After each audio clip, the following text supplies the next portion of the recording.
Welcome to Islamic Life Coach School Podcast.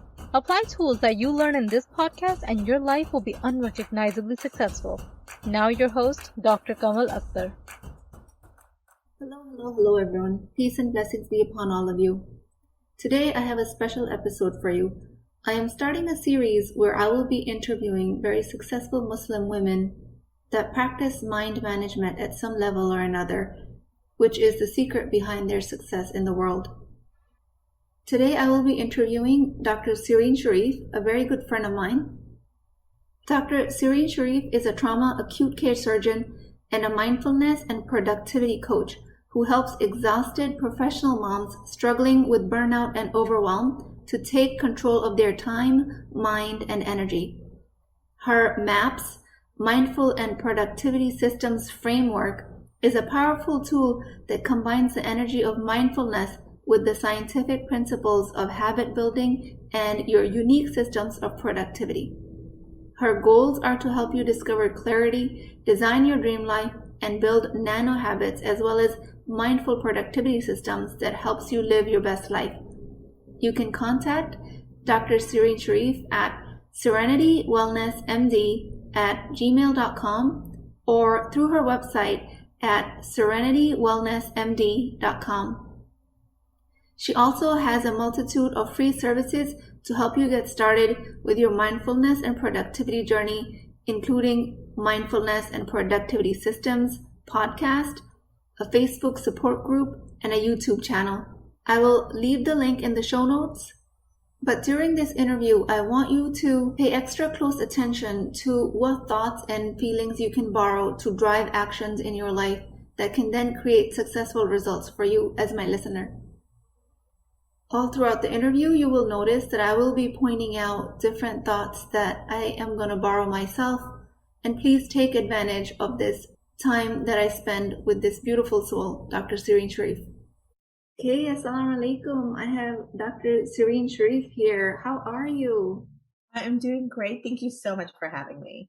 Of course, I wouldn't exchange it for anything in the world. This is incredible opportunity. For those of you who don't know, Dr. Serene Shereef and I have met online and have met in person. And I usually don't go on these types of ventures, but it was an incredible opportunity. I took it and our kids clicked. They got along very well and we hung out in Orlando for one day and it was just a magical day. Thank you so much for that.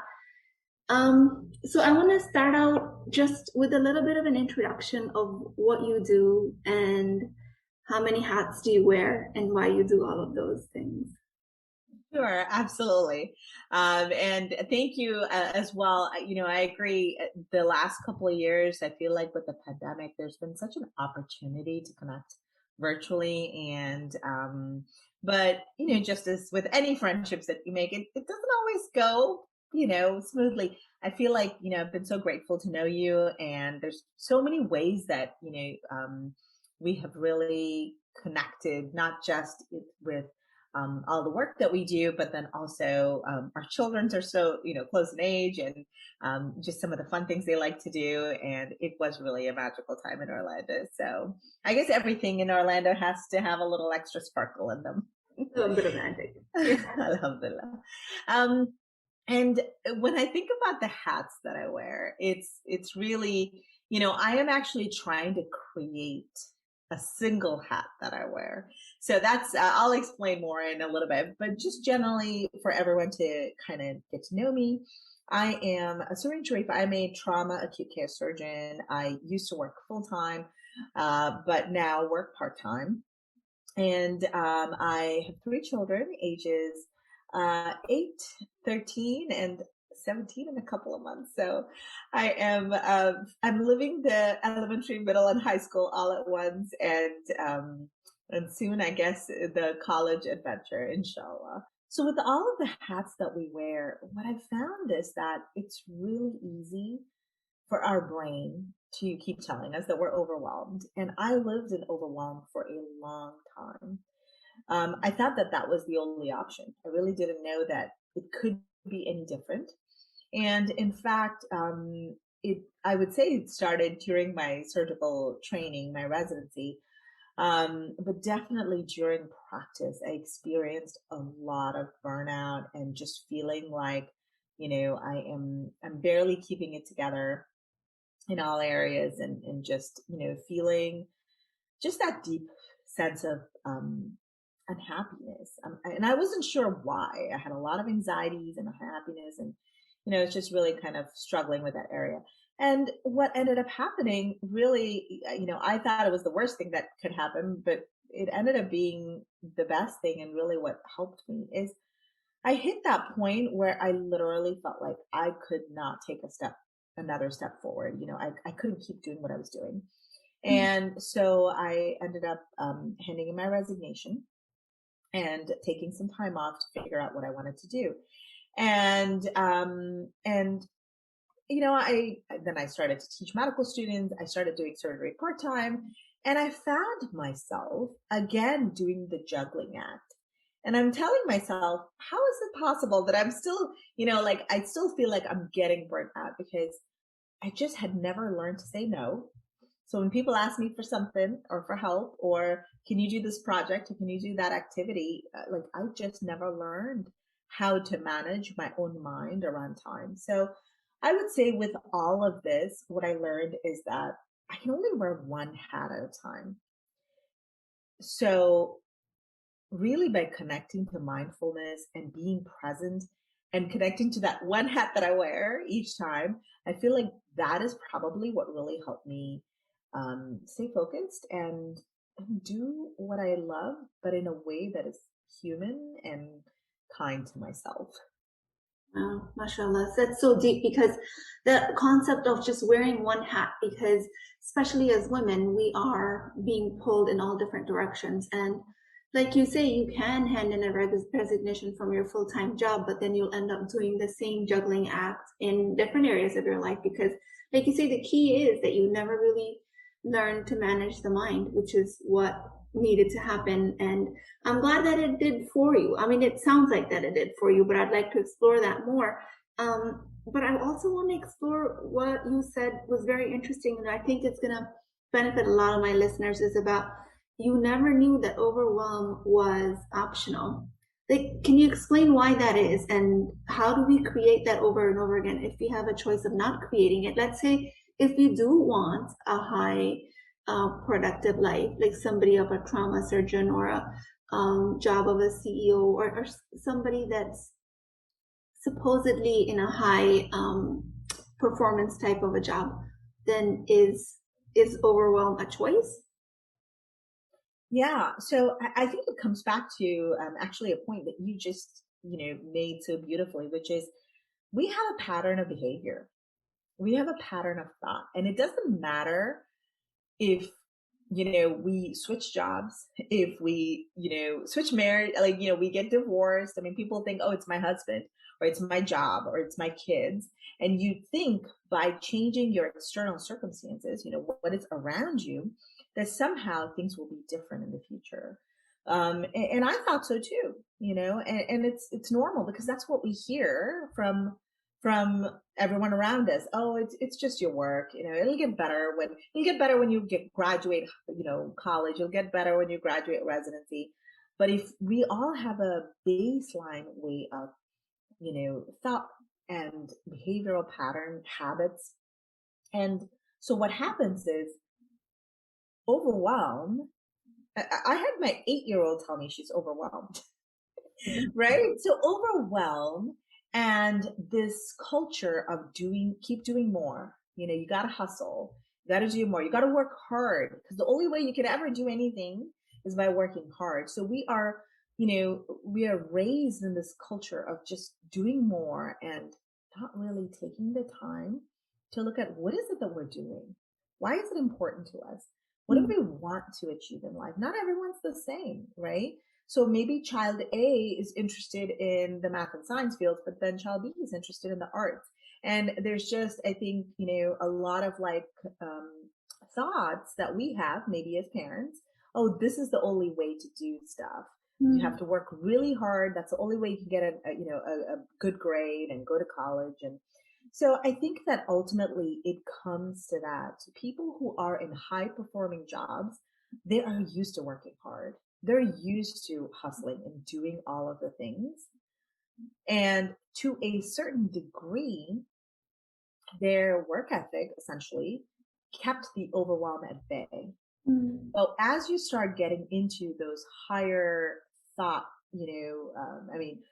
fields where you're really functioning at a higher level, there's a lot on your plate, and you have to have clarity on what is important and be able to manage our feelings around those tasks. So it could be that, you apply for a job, for a promotion, say, and in your mind, what you're thinking is, well, but if I don't get the promotion, then what is that going to mean about me? What is my self-worth? What is my, am I going to be enough?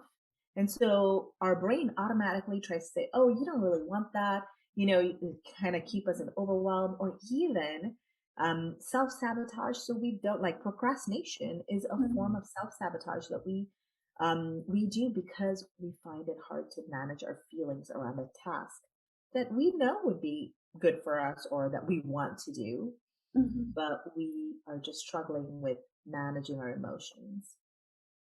Yeah, mashallah. So for those of you, Dr. Serene and I, we are both trained in the same philosophy with the model in mind of the CTFAR. So correct me if I'm wrong, but a lot of what I heard is that overwhelm is optional, and you can really create that based on how you decide to take in the filter of your mind, and you can be in a high performance job and do it from a place of really not overwhelmed, and do it from a place of peace, serenity, love for yourself, prioritize yourself, and those are also options. And that's where the creativity of the mind lies, where you want to pursue your high performance or you want to stay at home.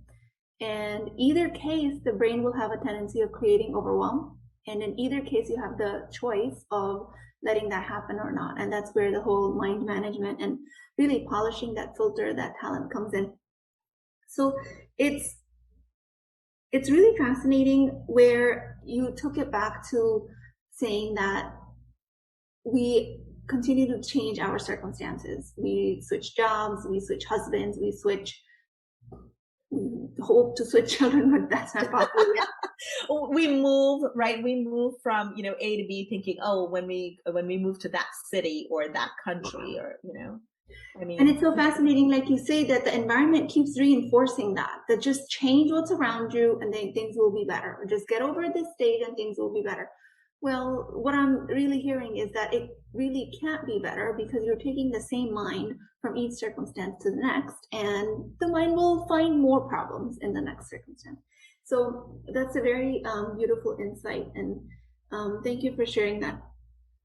So as a life coach, when you deal with your clients or when you tell people that that's what you do, what is the biggest misunderstanding that you have to deal with about both of your careers? And like you say, you're wearing one hat, but you're doing it individually as a surgeon, as a mom, and a life coach.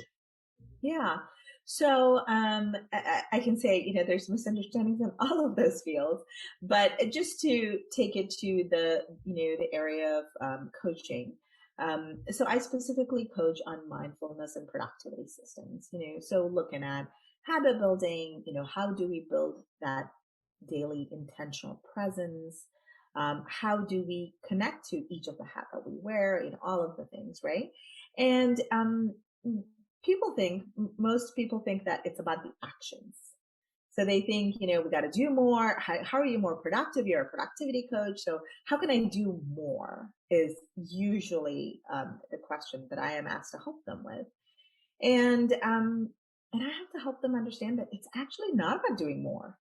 Mm-hmm. It's about doing less, but really being intentional about what you do so it has the most value for you. And so we spent a lot of time really looking at building clarity and building what our thoughts are going to be. So building that intentional model of, what is it that you want to create, and how do we create that? Because it first starts in our mind. As we just talked, we can change our circumstances, we can do all of the actions, but if our thoughts aren't connected and we aren't managing the negative emotions that might sometimes come up, and we aren't looking to see if our actions are aligned and connected to our life vision and core values, then we're not going to be happy with the results that we see. So I think really kind of bringing it back to that. And they do like knowing that they can do less. So that's always a positive thing. And it's true. I mean, even as a CEO, even as a, even as a surgeon, as a mom, I used to believe, like, as a mom, my value as a mom is how much I could do for my children, like how many activities I could take them to, the play dates, all the fun things. And then I realized, you know what? They just want me to be, be present with them. So the pandemic helped a lot, but we had already started the process of just cutting down on things and spending more time just being present with each other, rather than, worrying about, how many more things can we kind of get done in that day or the weekend or whatnot. Yeah. So really, I'm getting a lot of the messaging that I'm getting is that it's about quality, not necessarily quantity. And that includes your intentions, includes the amount of actions you take. And all of that reconciles into based on what your values are. And you can really design your life based on that. And like you say, it is a relief to find out that it's not more that you have to do. You probably are already doing a lot. It's about the quality of what you're doing. So that's always good news. I'm sure both of our listeners are gonna be relieved with that. I mean, subhanAllah, you're my role model. MashaAllah, you seem like a picture of perfection. But like, as with anybody else, you're a human being. I'd be interested to know what challenges you're facing right now, and what mind do you bring to that challenge to be able to overcome it?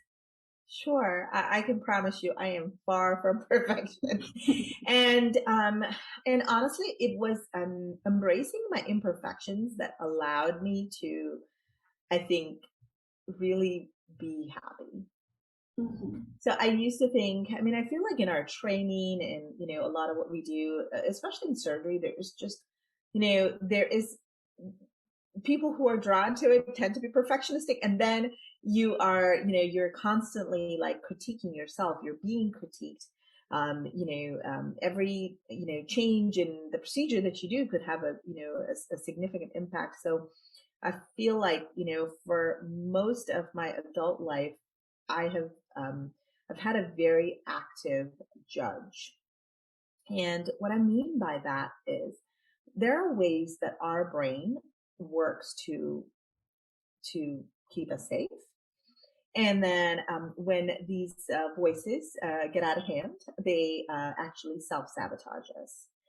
And this is based on some of the work by Shirzad Shamim. He does work on positive intelligence coaching, and I'm doing a coaching certification through his program. And it was really amazing to learn that the voice that I hear in my head constantly telling myself that I'm doing it wrong, I'm, like somehow screwing up, and I'm a failure, and I'm, not doing all the things right, and I'm not good enough, all of that is not true. We all have a judge in our brain. It's just part of our survival mechanism, evolved, from when we were little. And some people's judges are more prominent, and some are less. But I think for me, it was prominent, and then it like became the predominant voice. So I really had to work hard, and I still have to bring awareness when I hear these voices in my head. Not that I'm hearing delusions and voices, but when I'm hearing myself say, why are you doing this wrong? What is wrong with you? And all of those types of things, I remind myself, how would I talk to myself if it was my child? And there are different ways to shift this, but for me, that was the biggest that was the biggest way, because I know I would never talk to my child like that, right? Mhm. So I started kind of reminding myself, I am enough. And I made dinner and it was, like maybe a little burnt, and like, it's okay. It's going to be fine. We brush off the burnt corners and we still eat it anyway, right? If you clean the house and there's still, like, we start to look at the things that used to kind of drive us, like make us feel uncomfortable, feelings of discomfort, frustration, anger. And you see, if is it okay to be angry? Is it okay to be uncomfortable? How do you embrace that? How do you embrace the fact that you are human? I mean, so these are the questions, I think, with curiosity, and like we were talking earlier about loving ourselves, giving ourselves compassion. What would it look like if we loved ourselves, if we accepted ourselves exactly as we are, and we didn't have to be anything more? We didn't have to, be the first mom in the pickup line, or, like get that promotion, or bake cookies, or, or any of those things that we think will be the reason we feel happy. And ultimately, I think embracing imperfections is an important step in being able to love ourselves. InshaAllah. Yeah. So, like, what I'm hearing also is, I mean, it's my it's a little bit of my habit that whenever I go through, let's say if I'm reading a book or something, I always figure out what the crux of the message was, just so I can learn something I from love it. that. I think that's great. It's a way to, be Thank you. connected. So, in terms of your challenges, you're saying that it's about really, for you, it was that self-critical voice that was a lot of times being borrowed from your environment, be in the practice of surgery, be in the practice of being a mother. And it was really about accepting your imperfections and quieting that voice of that critic, the inner critic that you have literally nurtured, but not knowing that that's what you were doing. And it's interesting that you mentioned PQ, because I'm enrolled in his program, and I remember asking you about it. And it's funny because when I approached you with that and you're like, oh, I already am in that certification, I'm like, oh, that's so great. And then, because his philosophy aligns with mine. And I was developing this way before I came across his work, but I'm so glad that neuroscience backs this up, because in Islam, it says the same thing, how we were created with this self-critical voice, which is the nafs, which the shaitan feeds on. And if you don't stop to question that, or if you don't stop to say that, okay, I don't have to believe it, it's going to continue to run like a script, and it's going to continue to run your life. And then you stop to listen to the voice of your soul, your higher being. And that is when you accept your imperfections, because that's how Allah subhanahu wa ta'ala created you. That is when you stop listening to that inner critic. So when I came across the work, it spoke volumes to me, and I'm excited that I'm actually starting that next month. So it's very much in line, like all of these scientific findings are very much in line with our religion. Nothing in science really disproves the presence of God. It's just our limited mind that we might not be able to connect the dots quite yet. So it's very interesting, all of that. What I wanted to ask you next is about, let's say, mashallah, you've gathered so much experience in these fields of social sciences and surgery and medicine. If you were to write a book, what would it be about, and what would the message be? I think that I've actually been really interested I love to write, and I have been writing, journaling for myself. And as I explore some of the things that have come up, what I really see is that, like you were saying, there's so many things that are connected. And sometimes we come across these, little tidbits of knowledge, the wisdom, the love, the connection, the curiosity. Through our life journey, we come across different things, and they all seem random, right? When I look back on my life, I look at how many random choices, it seems to be random, have taken me and brought me where I am right now. And I know that there's still more to come. So I think what I would love to do is to connect some of these, seemingly random um, dots of knowledge and wisdom, and connect it back to my belief and my faith, and how the challenges that come up, the opportunities that come up, the thoughts that come up, all of those things, how do we really manage it with ease? I remember one time, actually, why one time? Today morning, I was doing something. I'm like, this is so hard. And so many times in our daily life, right, we say, this is hard. This is not fair. This is, difficult. And one of the new thoughts that I'm trying to adopt is when I look at something and I think this is hard, is to instead ask myself with love, with compassion, with curiosity, what would this be like if it was easy? And so to bring back to the question, but I want to write a book on what life would be like, what productivity, what are like designing and creating a life of ease would be like if we allowed our feelings, if we embraced our imperfections, if we were authentic and true to who we are. I'm a huge fan of Brené Brown, so I think my book would be like a combination of Brené Brown and Brooke Castillo and Shirzad Jameen and all of these people, but in a way that really gives transmits my message, which is, what if life wasn't hard? What if life was easy? What would that look like? What would love do in this circumstance? What would ease be looking like in your daily actions?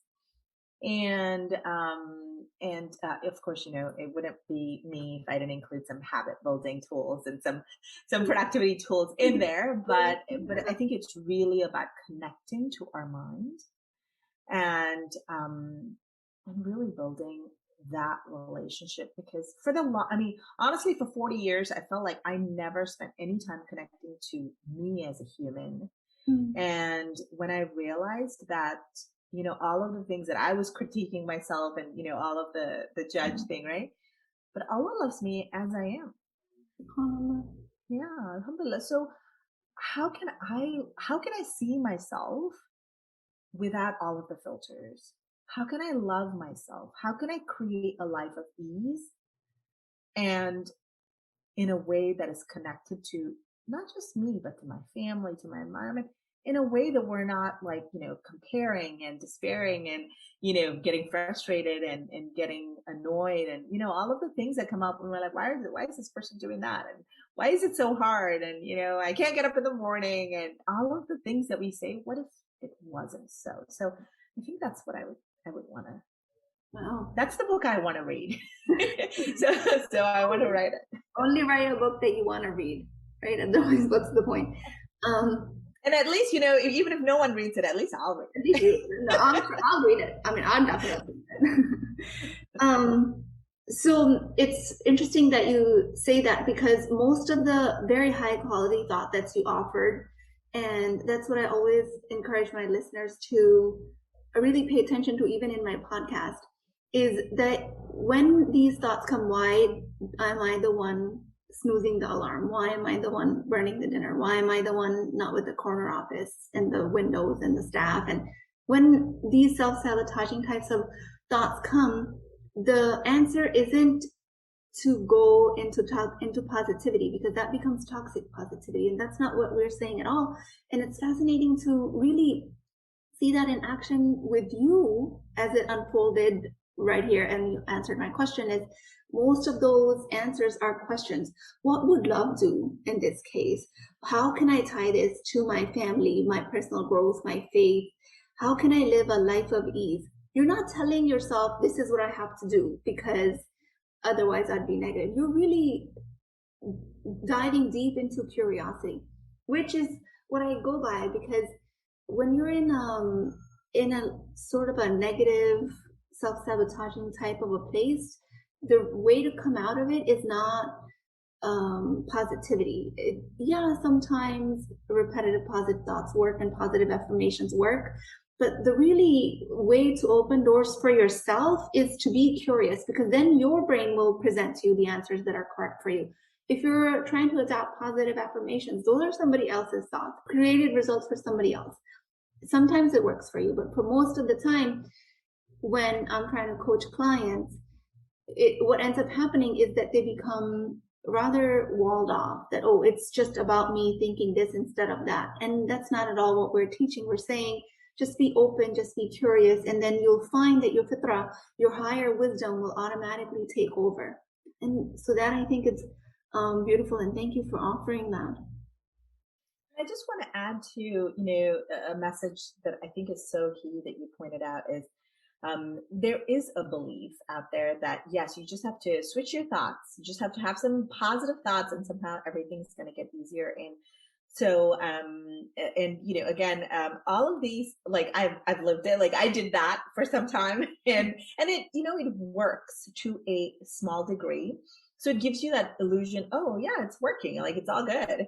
And then what I realized is that I have so many feelings that I had swept under the rug, that every time something would be stressful, like these thoughts would come up because I never actually dealt with it. Yeah. So really a lot of my growth and my, challenge has been to allow my feelings, to sit with them, and then to ask myself questions, because questions, again, asked not like, what's the matter with you? What's the problem? But, questions coming from a place where, no matter what, that you already are loved and you belong, that you're worthy and you're enough as you are. And when you start from a place like that and you ask yourself questions with love, with compassion, with curiosity, then I do believe that, our brain offers us the answers. We don't have to go searching, looking for anyone else to give us the answers. By connecting in that space of deep love, you're able to say, what's the matter? And a lot of times when I even talk to myself, like I use a lot of endearments, like, cause, like, what's the matter, love? Like, what's going on? Do you need a hug? And because sometimes you're just, our mind feels, again, indulging in that thought maybe of confusion or anxiety, and you just need to give yourself that love and then just ask, what is it that you actually need? And see what comes up. Well, mashallah. Yeah. So coming from that place of love and really self-acceptance is the key, not even just curiosity, because the way our brain works, it'll probably just turn curiosity into a negative thought as well. So it's always good to have that solid foundation, and you give yourself the love language that works best for you. And I tend to do the same, and I write a lot as well. And I do a lot of appreciation for myself, because language of appreciation is very important to me. And I say, I do hard things, and I make hard things easy for myself, and I do it beautifully, and I can do it. And that's my talent. And that's something Allah subhanahu wa ta'ala has placed me on earth to do, and I'll do it over and over again. So when people say, oh, you do so much, this is so hard, how do you do this? Instead of internalizing that, I have to really sit there and tell myself, okay, this is how I appreciate myself. Because if I didn't do what everyone else thinks is hard, then I haven't really fulfilled my role, that I haven't really utilized my talents, my resources, my support even, because my family understands this is what I do. My husband supports me, my in-laws, my immediate family, and all of that. So using all of those resources that you have to your benefit, and really speaking the language of your love to yourself, to be able to come from that place of positivity, and then be curious about all of these demons that in the closet that you have locked up, or these feelings that you shoved under the rug and you've hidden them for a long time. So it makes it easier to expose them. It makes it less scary somehow, because a lot of people get stunned in this phase of personal growth. I don't want to look there. Oh my God, there's so much trauma, there's so much tragedy, there's so much bad memories. I don't want to go down that road. And it's completely safe. And that's actually what I say is Shaitan's best trick, is that he hides all of these things and he makes it look like it's real and it's a fact of life, when all of these are really just thoughts and narratives on repeat. What do you do to self-educate? Well, so first of all, I'm a lifelong learner. I've long accepted and embraced that identity of myself. So I love to learn, and every year I do things to. I should say I find things that I'm really passionate Or about. you should say that things find you. Well, things find me, and I'm learning constrained, but it is a work in progress. But so there are so many things that I'm passionate about, and I allow myself to do a couple of things each year. And it varies. Like one year, it was actually a lot of cooking and baking. And one year it was finances, how to manage my finances. How do I understand things? So I think every year I kind of explore what it would be. And so I love to learn. I am a very audiovisual learner, so it's a lot of YouTube. It might be courses or programs, and then I love to read as well, so books. So ultimately, it's really like I've got this like plate of things that I really want to learn. I want to learn everything, but I try to kind of go one bite at a time. One year I almost signed up for like a 6-month culinary program. And then I'm like, no, I cannot do that. I don't have time for it. Or that wasn't, where I wanted to put my time for those 6 months. So I have a lot of interest for sure. Yeah. So I love the thought switch that you just did. You said, oh, I don't have time for that. And you said, oh, I don't want to put my time there. And it happens so quickly and it's so incredible. It happens to me all the time. So it's good to see it unfold live. And that's how you catch yourself. Like people who say we do mind management, we practice mind management, it's an ongoing process. One thing I want to also kind of touch back on is that when you say you allow yourself, you're really giving yourself a choice. You allowing yourself to learn about finances. What ends up happening is this freedom of choice is where a lot of opportunity lies. And I don't think we as humans give ourselves that choice. We have a lot of choices. The brain says, no, this is what you have to do. This is something you're obligated to do. And that's when we kind of box ourselves in and not really explore all of our talents. One thing I want to explore with you, what do you think allowing a feeling really means? So I can tell you kind of what I do. The allowing a feeling is really where you're not trying to switch the thought that caused the feeling. You're not trying to change or not that your feelings are caused by circumstances, but you're not trying to, how do I change my circumstance? How do I change my thought? How do I change my actions? You think by changing any of those things along the line that somehow your feeling is going to change. And I believed that too. I thought, I just have to change my thought up. And when I really embraced that, no, it's just, I'm feeling angry right now. And when I allow that, or I'm feeling sad. A couple of days ago, I felt really sad. There were just a couple of things going on, and I just spent the day allowing that feeling to go through my body. I felt where it was. You pay attention to how that feeling vibrates, or moves through your body. Where would you feel a knot in your stomach or a tightness in your chest? That is not related to chest pain. That day, like I went for hot yoga, and like as I was moving through my yoga poses, I was just feeling like, well, is that feeling moving through me now? Do I feel it anywhere else? And just not that I'm sitting there and like crying all day, but I am feeling I am I don't know if feeling is descriptive enough, but I am really allowing my body to experience that emotion in a way that before I would just be trying to ignore it or resist it. Resisting might look like, you're trying to do Netflix instead of, like, so you can stop thinking about it, or you might buffer where you do, you might do some emotional eating, or you might try to distract your thoughts and your feelings with another activity. So allowing a feeling is really feeling where it is in your body, not trying to move it or push it away. And ultimately, one of my coaches a long time ago, before I even knew about the thought model, he shared this with me, and I feel like this sort of exemplifies what it is.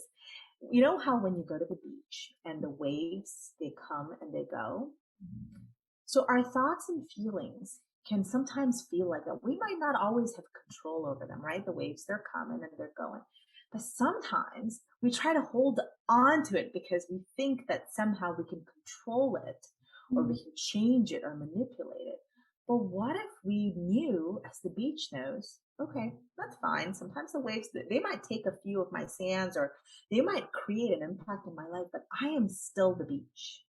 And I am still enough. I'm, powerful in my own being, and to accept and acknowledge that power. So when I have thoughts or feelings that kind of really take my breath away, or I might have feelings that I'm processing through, I know at the end of it, it's going to be just fine. And it's believing in my own soul to allow myself to go through that experience.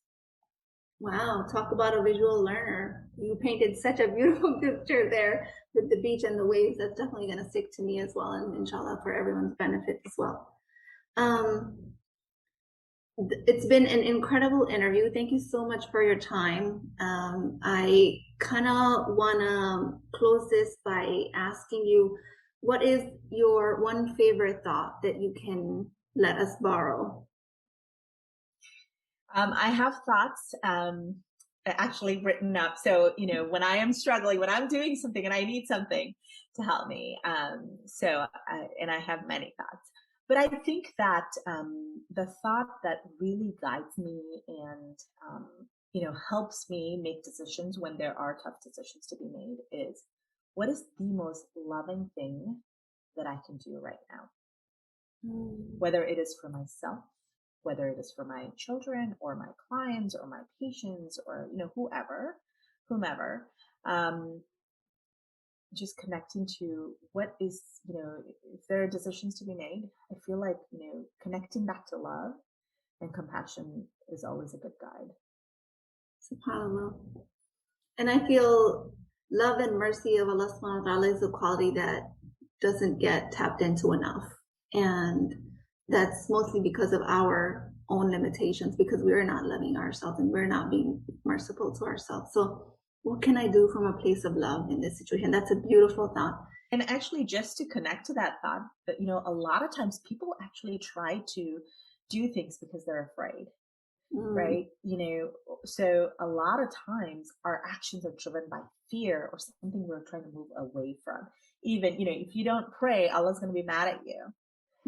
We teach that, but what if instead we said, Allah loves you, and connecting to the love and mercy, and then saying, what would that prayer look like when you go cook dinner because you love your family and you're saying dhikr and you're connected? What would that meal look like? So every action that we do has a blessing in it. And instead of trying to do something because we're afraid that something's terrible is going to happen, what if we said, what if something beautiful is going to happen? What would it be like if I could really, just in the process of doing my laundry, I could feel that, barakah. And so I think that's always connecting back to love and mercy instead of running from fear and anxiety is definitely the place where we can be our best self. Yeah. Wow. That's deep. So next time I know what I'm going to do, I'm going to be like, what is Dr. Shereef going to do? That's what I'm going to ask myself. Thank you so very much. It was awesome seeing you. Thank you very much for your time. I really appreciate you. And inshallah, we'll get in touch soon. Inshallah. Thank you. If you're interested in getting coached by me, I'm offering a very affordable opportunity to do that with Wisdom Wednesdays. This is not a course, not a lecture. This is an opportunity for live coaching, real change with Islamic adab and etiquette. You do not need more information. You actually need a space to create change.